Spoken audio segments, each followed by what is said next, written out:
Welcome back to the Ed Show. Now, at last night's Republican debate, the Tea Party debate, I think that there was a defining moment for the Tea Party and just who they are.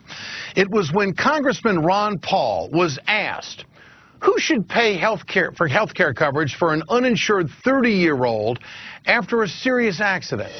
He needs intensive care for 6 months. Who pays? That's what freedom is all about, taking your own risk. This whole idea that you have to prepare and take care of everybody.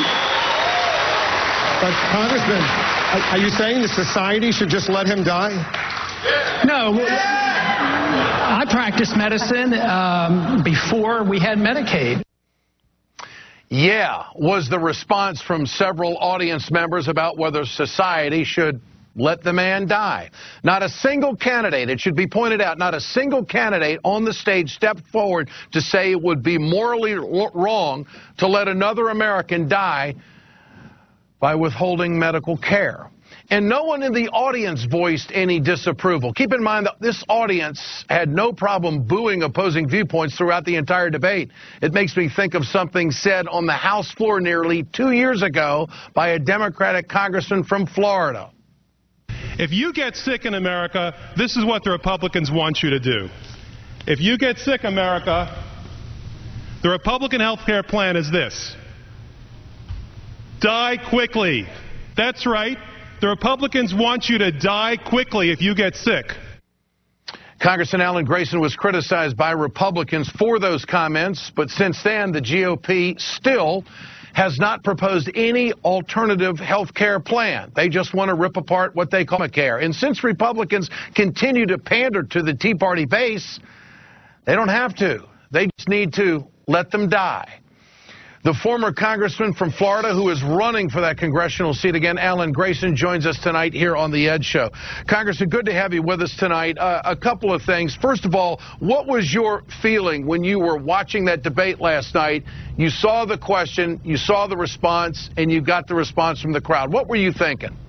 I thought their true colors are shining through. That's what I thought. And, you know, I'm often proven right, but usually not so vividly. I have to say that this encapsulates exactly what people fear about the Tea Party, the so-called Tea Party, that they just love the taste of blood in their mouths. And that's what this seems to come down to. You know, they call themselves pro-life, but if you listen to them last night, it seemed that they were pro-death.